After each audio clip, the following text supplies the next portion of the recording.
Prime Minister pays tribute to Pingali Venkaiah on his birth anniversary. Pingali Venkaiah is remembered as the creator of the national flag. He first presented the design of the flag at the 1921 Congress session. India and Nepal launch collaborative initiative with the World Food Programme. The initiative will strengthen the fortified rice and supply chain management in Nepal. This initiative will be implemented in 3 phases over 12 months. Asian giant tortoises make a comeback in Ziliang Community Reserve. Tropical and subtropical climates are most suitable for this species. The Asian giant tortoise is considered a keystone species.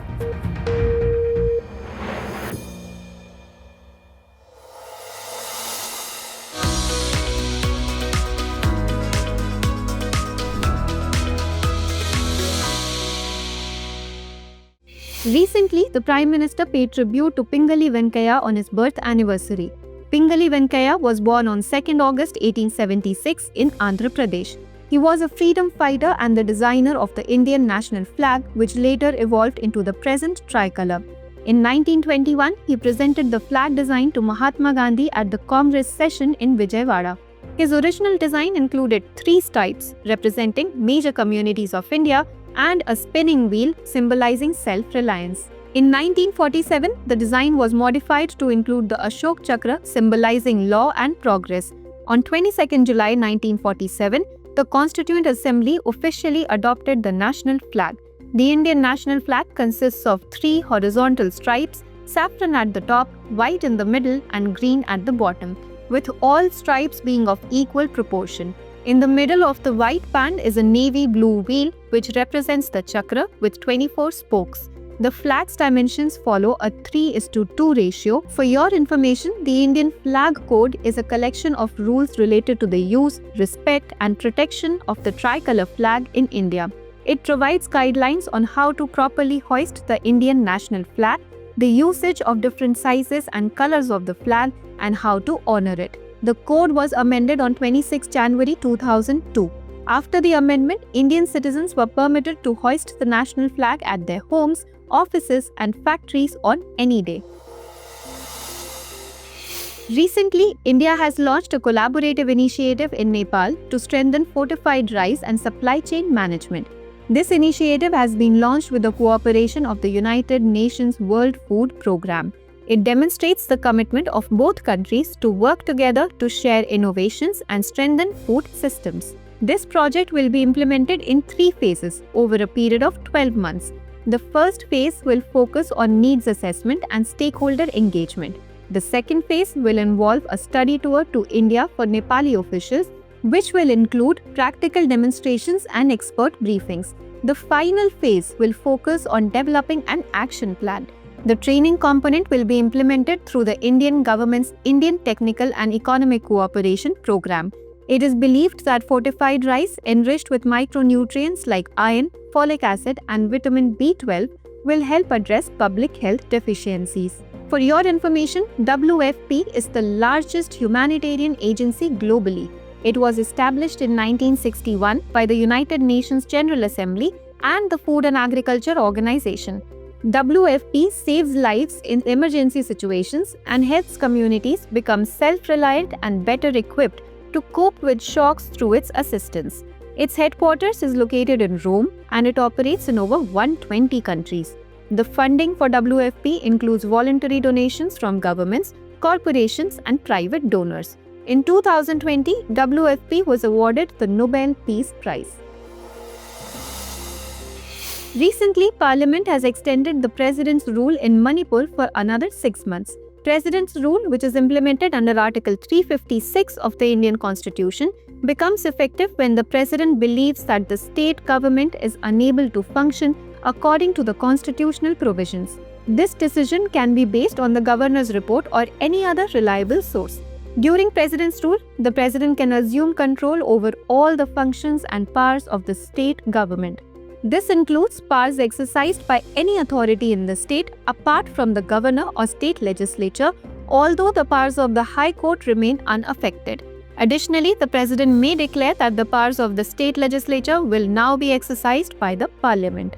The duration of the President's rule can be revoked or modified through a new proclamation.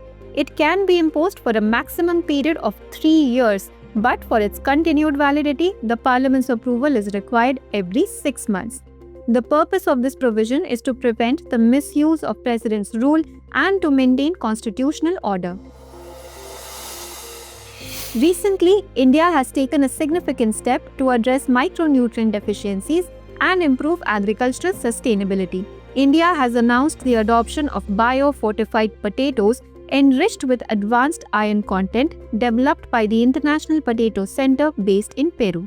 Bio-fortified potatoes are a new variety rich in iron, aimed at addressing iron deficiency and hunger. They have been developed using traditional breeding and biotechnology without altering their taste or yield. This initiative is being led by the International Potato Center, a global research center for tuber crops which is actively working to promote nutrition in India. It is noteworthy that India has focused on iron-fortified potato varieties for which germplasm has been shared with the ICAR, Central Potato Research Institute in Shimla. Although a variety has been already released in Peru, it is considered suitable for Indian agricultural climatic conditions. CIP is establishing a South Asia Regional Center in Agra, which considers the Indo-Gangetic Plains as the world's largest potato-producing region.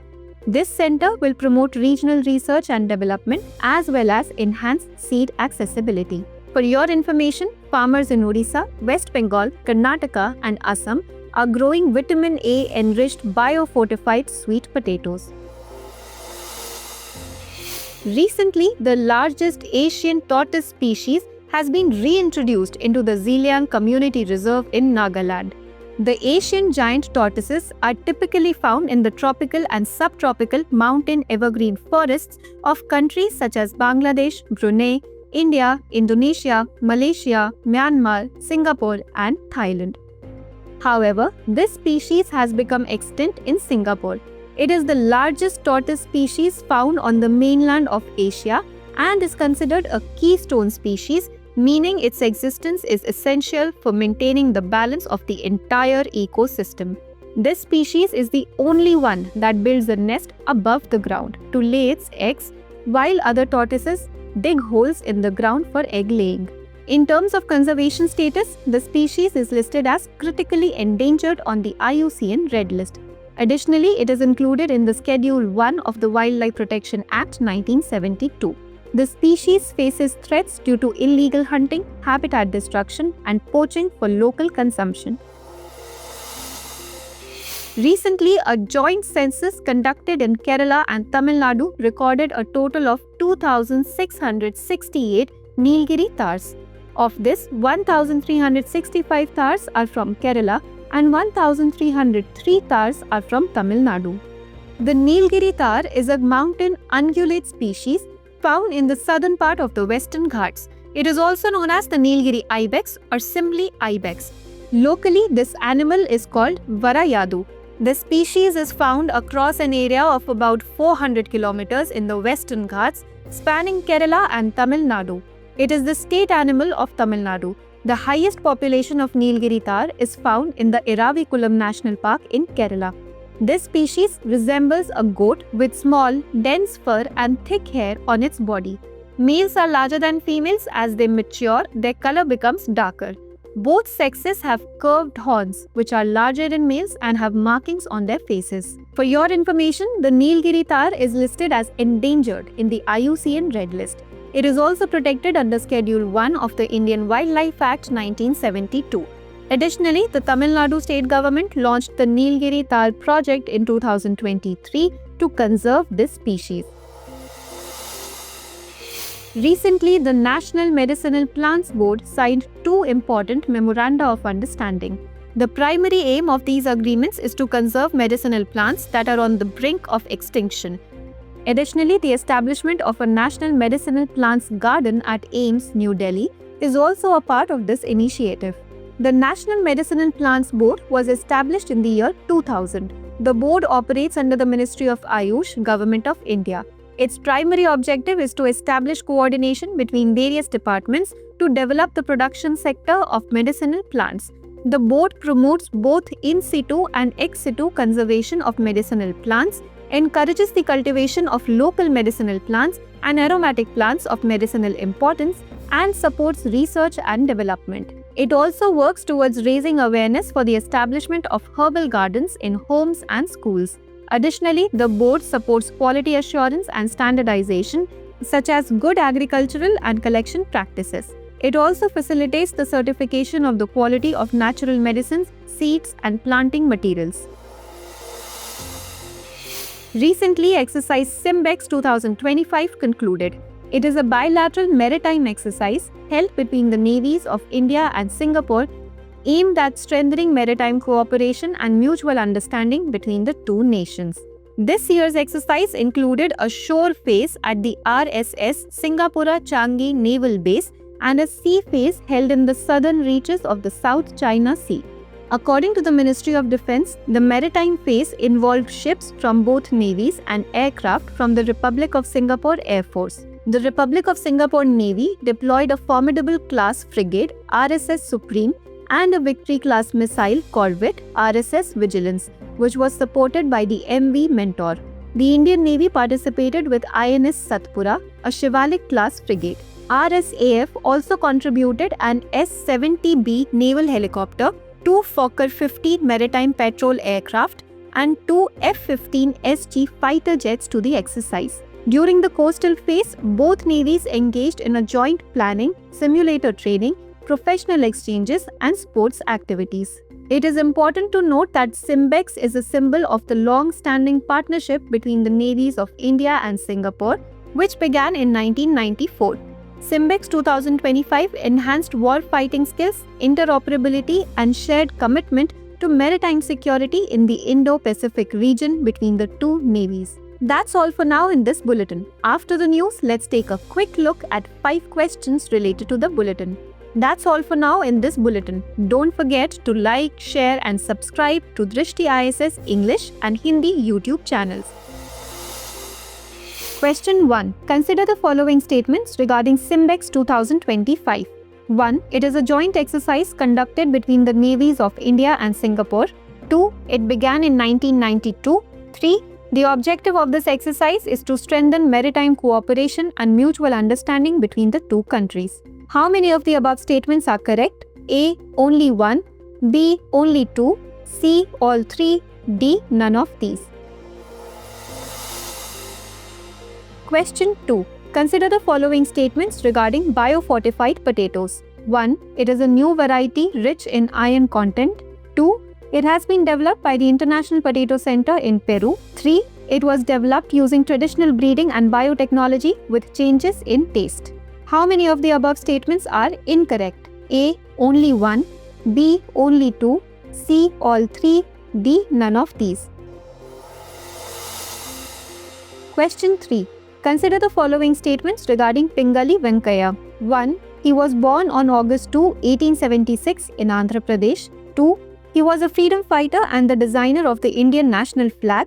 3. He presented the design of the flag to Mahatma Gandhi at the 1920 Congress session. How many of the above statements are correct? A. Only 1. B. Only 2. C. All 3. D. None of these. Question 4. Consider the following statements regarding the National Medicinal Plants Board. 1. It was established in the year 2000. 2. This board works under the Ministry of Ayush. 3. The function of this board is to promote in situ and ex situ conservation. How many of the above statements are correct? A. Only 1. B. Only 2. C. All 3. D. None of these. Question 5. Consider the following statements regarding the Asian giant tortoise. 1. It is found in tropical and subtropical mountain evergreen forests. 2. It is listed as critically endangered under the IUCN Red List. 3. It is considered a keystone species. How many of the above statements are incorrect? A. Only 1. B. Only 2. C. All 3. D. None of these. Please provide your answers in the comment section.